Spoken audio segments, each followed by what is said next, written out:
All right, the LA Chargers get a triple dose of good news. If you're new to the channel, we're Detroit Lions fans, but this channel fully dedicated to the Chargers. So just gives you an outsider's look into your team.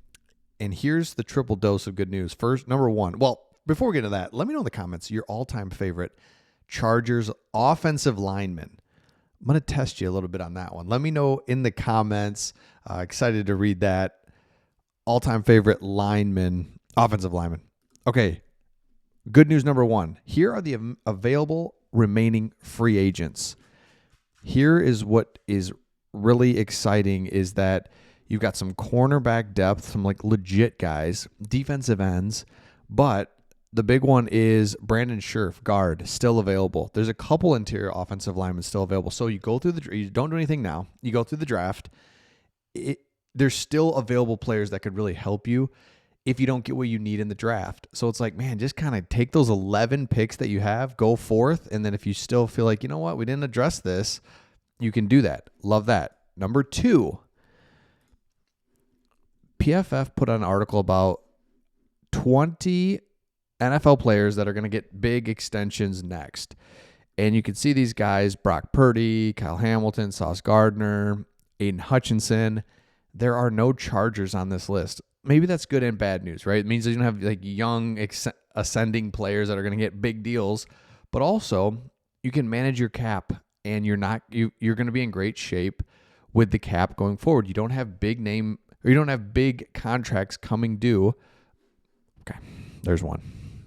Got a little excited there. There's one. Okay, that's good. Like I just said that.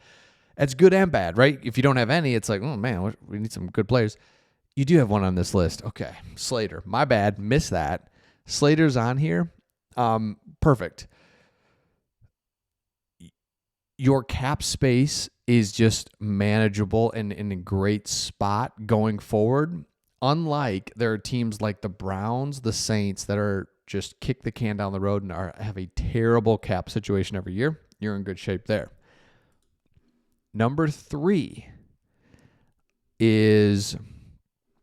Hold on. Here it is. This is really good news. The latest mock draft has the Chargers getting Will Johnson, corner out of Michigan, who was at times a top 10 pick. I mean, I was going to say top 5, but not quite. Top 10, though. Top 10 pick with him and Mason Graham, his teammate, right up there. And in this scenario, he falls to the Chargers, which would be crazy. He is a Sauce Gardner, maybe not that, but right behind Sauce Gardner type of player, steps right in, and he is going to be an awesome player. In this scenario, he falls to you. It's like, well, shoot, let's go, baby. Love all that. Now, here's another good news, bonus good news I'm going to throw at you. There is talk about these different players that are boom or bust type of guys that are worth kind of taking a shot at. One of them is Willie Lampkin out of North Carolina. He's an offensive lineman, center or guard. Perfect. Just something that the Chargers would be very interested in. Somebody that could fall because of his size. And here's kind of like Senior Bowl measured offensive linemen since 2010. And you can see they're all clustered right in here. Got some outliers on the bigger side, taller, maybe heavier, but he is way over here. He is short and doesn't weigh that much. However, he's like a beast.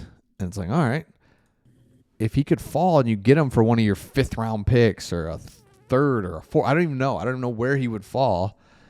But the point with this guy is he's just like stonewalls guys left and right. It's like, well, okay. Then if that's the case, here he is just holding up this big dude. I don't know what kind of drill this is because he's just like completely stonewalled him.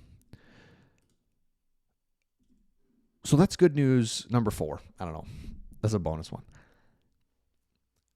There's a reason you have so many picks. Like that is an example. Willie Lampkin. I mean, who is Willie Lampkin out of North Carolina? Is a small offensive lineman. Well, yeah, exactly. Because he falls, his size, you take a chance on him. And it's like, I don't know. I don't get it. But he's a great depth piece or a starter. Never know. I love all that. I want to go back here as we look through players that are around the 22 mark, you've got another corner. See, so they've got Barron going ahead of Will Johnson. So okay, say Will Johnson goes here, you get Barron. Sweet. Malachi Starks, don't really need that, but fine. Omarion Hampton is right here, the pick before you. Everybody's talking about Genty, but Hampton is incredible, and he's right down in here in his 20s. You're going to have a pick between, you're going to have a cluster of players, because Brad Holmes, the GM of the Lions, has talked about this since they've been drafted in the 20s now for a couple years in a row, is there's a cluster of players that you're so pumped about versus picking in the top 10. Someone put this in the comments. The only advantage in picking high is that if you need a quarterback, then you want to be up there. But if you're not picking a quarterback, there's not the advantage that we think. Oh, you didn't have a good record? Well, you're going to get to pick higher. It's not that big of an advantage. There's really good players. Think of all the players in college football, and instead of picking around 10, you pick 10 picks later, still a really good player, and you get to pick between like 5 or 6 guys that you're so happy with, and you're just like, all right, let's see who we get to pick. Like you can't go wrong. So we're just seeing that right here. So I love that. Man, it's just like super exciting to see that the Chargers are going to use all of their picks, 11 picks. So maybe they trade some, whatever. Maybe they add more, get rid of some, but 10 picks, let's say. That's 10 new young players to a team that's like did everything right last offseason. I think that's the whole key. The last offseason just like almost didn't do anything. Got picks, got comp picks. Let your cap space just get settled in. When you instead knew, you want to really make a splash, so what do? You overspend on guys. You just, it's like, no, that first year is the toughest year, and you still went to the playoffs.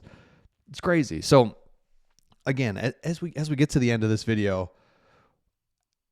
I am getting more and more excited about the opportunity one day, I don't know when, to go out to the West Coast. Never been out to the West Coast, but I put out there the other day that, man, like, what should I do? Like, fly into San Diego, or what beach, or where do I get some tacos? And you guys put out a lot of stuff in the comments, so I appreciate that. So yeah, it's like, what I should do is reach out to the Chargers PR people, or, they're really active on social media.